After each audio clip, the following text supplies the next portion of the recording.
UKLO 1 year masters. No IELTS required up to 5 years visa. High visa success rate. TDP అధికారంలోకి వచ్చి 5 నెలలు అవుతుంది. కీలక నిర్ణయాల దిశగా కూటమి ప్రభుత్వం అడుగులు వేస్తుంది. ముఖ్యంగా ఎన్నికల్లో ఇచ్చిన హామీలను అమలు చేయాలని భావిస్తుంది. సూపర్ 6 పథకాలకు శ్రీకారం చుట్టాలని చూస్తుంది. ప్రస్తుతం అసెంబ్లీ సమావేశాలు జరుగుతున్నాయి. ఇదే సమయంలో ప్రత్యేక మంత్రివర్గ సమావేశానికి సైతం చంద్రబాబు నిర్ణయించారు. కీలక అంశాలపై నిర్ణయంతో పాటు పలు నోటిఫికేషన్లకు ఆమోదం తెలుపనున్నారు. వాలంటీర్ల అంశాన్ని తేల్చేయనున్నారు. 108 ఉద్యోగుల అంశం, పథకాల అమలుపై ఒక నిర్ణయం తీసుకున్నారు. సోషల్ మీడియాలో అసభ్య సందేశాల నియంత్రణకు ఒక ప్రత్యేకంగా తీసుకొచ్చే చట్టానికి కేబినెట్ ఆమోద ముద్ర వేయనుంది. మొన్ననే అసెంబ్లీలో బడ్జెట్ ప్రవేశపెట్టారు. సంక్షేమ పథకాల అమలుపై క్లారిటీ ఇచ్చారు. ఈ నేపథ్యంలో మరోసారి కేబినెట్ సమావేశానికి నిర్ణయించారు.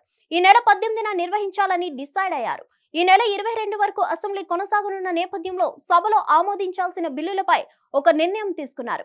ముఖ్యంగా సోషల్ మీడియాలో అసభ్యకర పోస్టులు, తప్పుడు ప్రచారాల నియంత్రణకు ఒక ప్రత్యేక చట్టాన్ని తీసుకురావాలన్న ఆలోచనలో ఉన్నారు. ఇప్పటికే దాన్ని రూపొందించారు. ఇందుకోసం ప్రత్యేక పోలీస్ స్టేషన్ల ఏర్పాటుకు కూడా నిర్ణయించారు. ముఖ్యంగా మహిళలను కించపరిస్తే, సోషల్ మీడియాలో పోస్టులు పెడితే కఠిన చర్యలకు వీలుగా ఈ చట్టం తీసుకురానున్నారు. ఇప్పటికే రాష్ట్ర వ్యాప్తంగా అరెస్టులు ప్రారంభమయ్యాయి. పెద్ద ఎత్తున కేసులు కూడా నమోదవుతున్నాయి. ఈ కొత్త చట్టం వస్తే సమూల మార్పులు సాధ్యమయ్యే పరిస్థితి కనిపిస్తుంది. పెండింగ్ అంశాలపై కూడా ఫోకస్ చేసింది ప్రభుత్వం. ముఖ్యంగా వాలంటీర్ల కొనసాగింపు అంశంపై సస్పెన్స్ కొనసాగుతోంది. గత 5 నెలలుగా వాలంటీర్ల జీతాలు కూడా విడుదల చేయట్లేదు. బడ్జెట్లో కూడా ఎలాంటి కేటాయింపులు చేయలేదు. ఇప్పుడున్న వాలంటీర్లలో కొంతమందిని విధుల్లోకి తీసుకొని నైపుణ్య శిక్షణ ఇవ్వాలని ప్రభుత్వం భావిస్తుంది. దీనిపై కూడా ఒక నిర్ణయం తీసుకునే అవకాశం ఉంది. ఇదే సమయంలో సంక్షేమ పథకాల అమలు విషయంలో కూడా నిర్ణయాలు తీసుకోనున్నారు.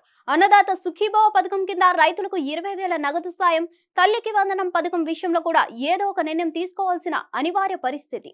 మహిళలకు ఆర్టీసీ బస్సులో ఉచిత ప్రయాణం అంశం కూడా ఈ మంత్రివర్గ సమావేశంలో తేల్చేయనున్నట్లు తెలుస్తుంది. హిట్ టీవీ యాప్ ని డౌన్లోడ్ చేసుకోండి. ఇందులో short news, live news, entertainment movies అన్ని అవైలబుల్ గా ఉన్నాయి. Please download Hit TV app. Hit TV app hit TV app ని ఫ్రీగా డౌన్లోడ్ చేసుకోండి.